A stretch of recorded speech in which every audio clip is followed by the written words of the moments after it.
Hi guys, welcome to Gary Gaming TV. So, this weekend was Anno 1800 Open Beta. I hadn't played Anno game before, but played many games like it. My friend Rampmart4 had played them, and he recommended I give it a go. So here's my video reviewing the Open Beta and tell you what I found about it. So the footage you see in the background was recorded just before making this video. As my other play session, I got it on my laptop, and as Ubisoft doesn't have the cloud saves for this, I couldn't transfer it across, so I had to basically start from scratch. First starting the game, I was surprised how beautiful it looked. I've got to say, it looked really, really nice. I zoomed in, and the level of detail is just amazing. Hopefully you're going to see this on some of the footage throughout this video. But the game truly has some gorgeous graphics and some great screenshot potential. I took a good few screenshots myself. You'll maybe see on some of the footage the screenshots going on. I played the campaign and it was fun and helpful to me anyways, as I never played this series before. Even though I've played games of this type before, I didn't play the Anno series, so there are some things that are different, and you know, each game has their own little foibles. But this was good. Don't spoil any of it for you, obviously. We're playing the campaign. Let's just say you'll hate the main protagonist. I know I did. What a prat. So after finishing that, I fired up the free roam style of game and started my adventures on it. Starting your new settlement was a good experience. Laying the roads out, getting a rough idea of the layout, and then putting your marketplace down and the farmers' homes, just to get you all started and going.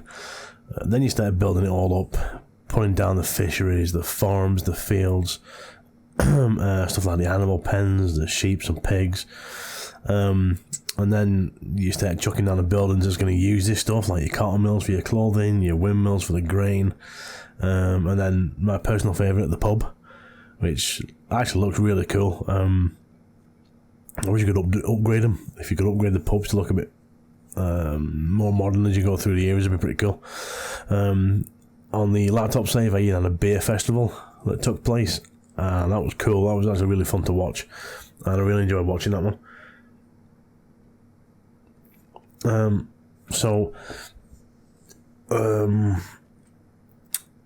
One thing I would say about the building placement though is I wish they had some sort of indication of where the entrances were.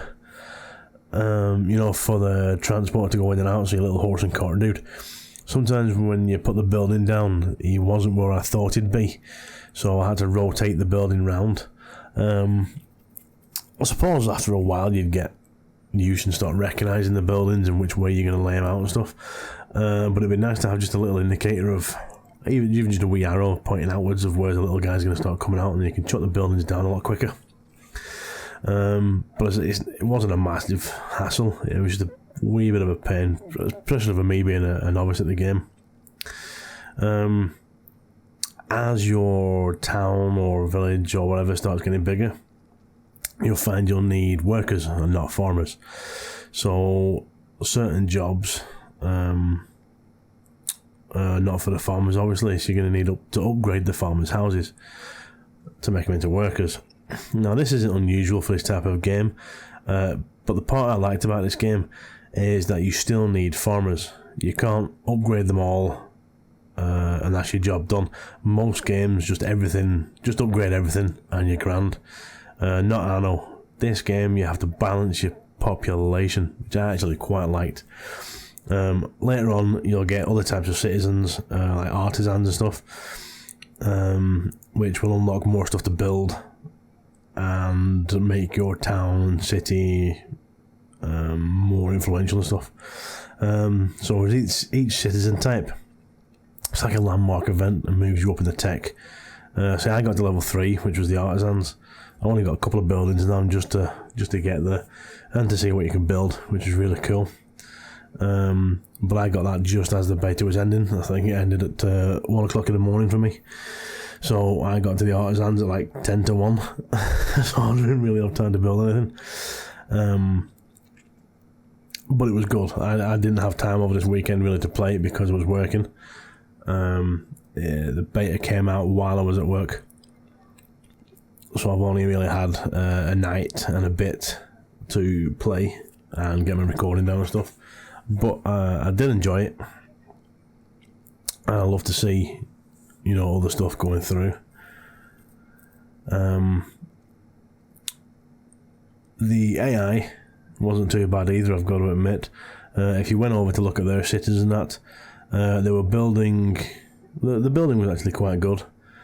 The layouts were fairly realistic looking and intelligently thought out. You can choose the AI difficulty from the creation menu, you know, whenever you're starting up your free roam bit. The difficulty of the characters is under their portraits. And it's like a brooch with a white design on it. So 1 is easy, 2 is a little harder, etc. I think there's about 4 max, you know, difficulties on it. And you can have up to another 3 characters plus yourself, so that's 4 altogether. I had them on easy because I'm a noob. But they were fun and offered good little quests to do, like find certain animals on their island or escort one of the ships on the trade route. And they were quite good to do. Some of them give you quite a good bit of money as well. Some of them like 14 grand or something like that. So you can get quite a good bit of cash out of it, which was good. Some of the quests were a little vague though, even after rereading the quest. Some of them were like, you know, go find like a wolf. And you were looking on the island, you could see a wolf, but it wasn't the one they wanted. But it didn't explain that. So 1 or 2 of the quests were a little bit vague, but most were pretty good on the whole. I got my town looking fairly good, and the harbour was looking cool as well. Hopefully you'll see this near the end of the video. I think I've got the last few minutes or of the town as it finished, as the beta closed. I can imagine after about 20 or 30 hours of save games, the citadels will start looking amazing, and you'll have a couple of islands going as well. It'll be fun managing and building on these islands. And just seeing all the different districts and that you're probably going to put in there for your different people and stuff. The ship battles aren't too bad. They're simple, but they're alright. They look amazing. And I'm assuming if you get enough ships and that going, you could probably put up trade blockades and stuff like that, you know, to try and starve out the towns and stuff, which would be quite cool. I tried multiplayer with Ramp Mark 4. Very smooth, no input lag. Or sync issues, actually, to be honest. In fact, a lot of the ending footage of the larger town that you're going to see was recorded in multiplayer. And I can see it being great fun and a good addition to the game as well. I can see it being really good fun for 2, 3 or even all 4 of you playing on it. So I did like that about the game, that was really cool. So, in conclusion, did like it, and what did I think about it? Yeah, I really enjoyed the game, I have to say. It was really fun. I can see many an hour vanish into this game. I really enjoy these types of games. And you can just sit back and create. You can even play it with just one hand with your mouse. You don't have to touch the keyboard. If you leave the names as they are and all that stuff, you can just sit back, play with a mouse. You can scroll the screens back and forward with the mouse and all that lot. Really, really chilled out. So that is what I really, really liked about it as well. So I have to say I would highly recommend this to anybody who loves building and civilization games. I only came across a few minor bugs during the beta, and they're easily fixed. Like, there was no game-breaking bugs or anything like that. It was really, really simple fixes for these. So just things like a little menu not going up, or, you know, just silly little things. There was nothing game-breaking in it. So I would say, yeah, highly recommend this game, guys. I would play it myself if I can afford it, but I'm skint. So I'd say it's one of the best games of this genre that I've tried for a while. And yeah, I highly recommend it, guys. Go out there and get it. Again, thank you for watching, guys. Comments, questions, chuck them down below. And again, all my links are down there to my social media, so if you want to go and join them, that would be much appreciated. And go over to Ubisoft and pick up this game, guys. Thanks for watching. See you later.